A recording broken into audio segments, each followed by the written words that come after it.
Hello everyone, my name is Mohammed Aboukheir and I am a commercial bank rotational associate for Capital One. So for those of you who do not know, typically anybody who wants to get into commercial banking, which is lending a large sum of money to various different kinds of corporations so that they can open up factories, employ more people, and just kind of do whatever it takes to help grow their business and help out the economy.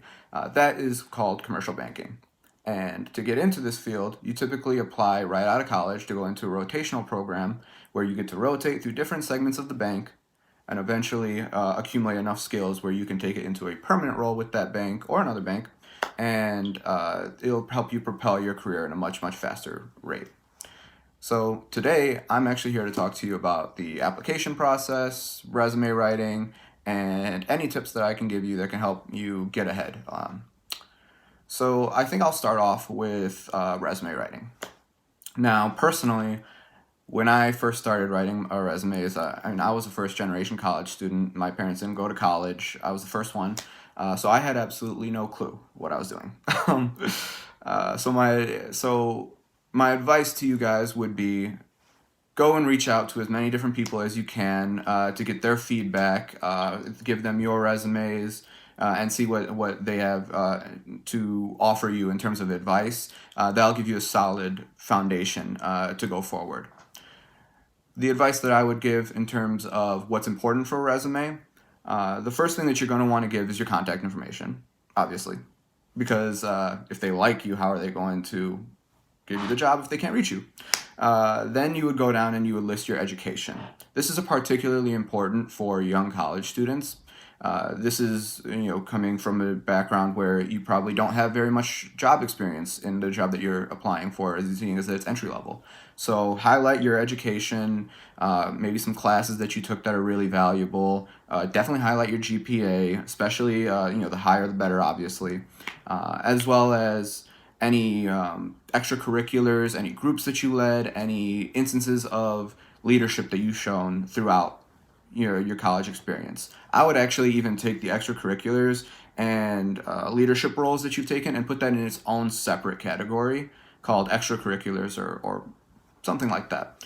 It's very, very valuable. Companies really do like to see people that are outgoing and are not afraid to take on leadership themselves and really make a difference in the area around them, in their environment.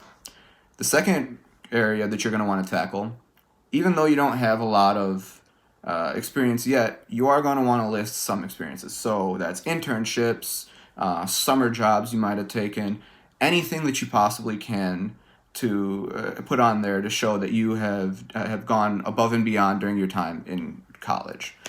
In terms of the format of it, you would typically list your job title, the company, and then at the bottom go with your times of employment, and if it's present, then you just say -present. Bullet points, try to keep it between 3 to 5 bullet points.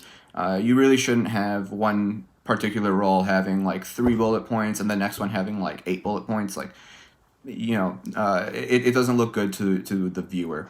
After that, you would then input the extracurricular section, and list everything that you have in there that can show the groups that you were in and the impact that you had while you were in college. Finally, you can button it up nicely with a skills section, and you can use that to highlight very industry-specific skills that are in demand. So for my particular role, that would be problem solving, that would be Microsoft Office, anything that helps me in the technical aspect of the day-to-day job. And that is something that you can find out by going online, doing some research, networking. A side tip that I would give is to go on LinkedIn. If you don't have a LinkedIn, make one.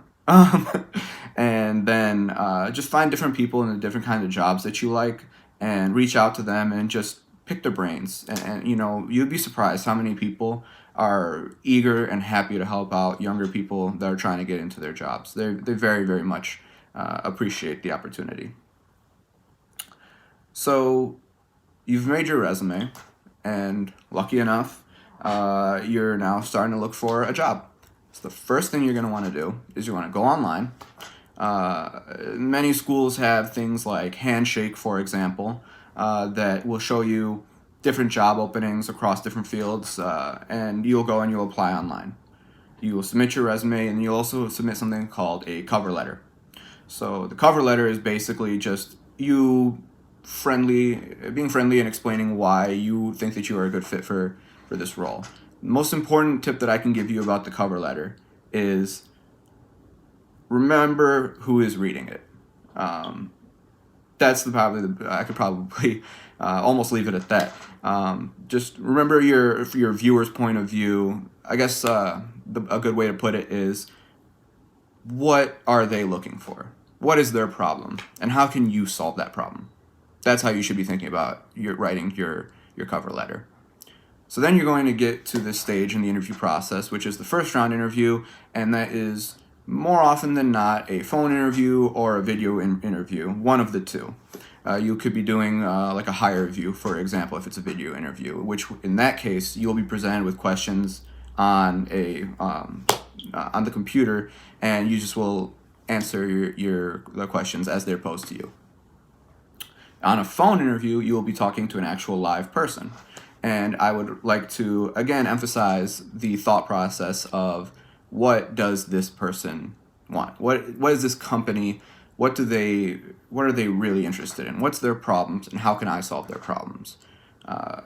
Another tip that I would give to that: listen. They're gonna ask you a question, answer the question, hear what they have to say, and then reply.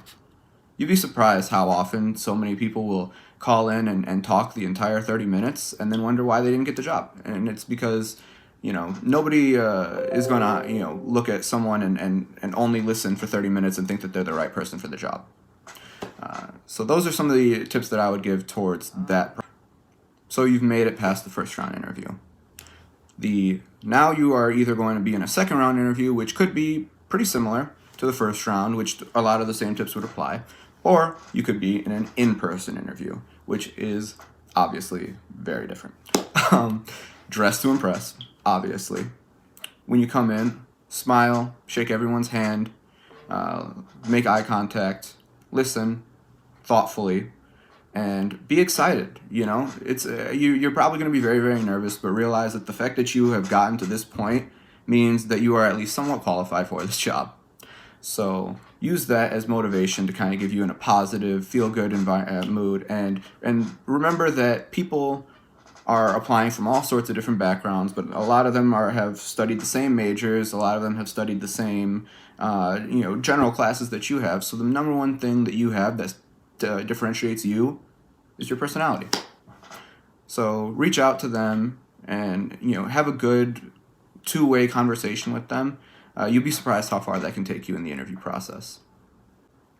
So after this, I would encourage you guys to go out, talk to your parents, any uncles, aunts, to anybody in your family that you know that's had success in this field, and tell them something that you've learned from this video. See what they say about it, see if they agree with it, see what other information they have that can add further on to what you've learned today. Thank you.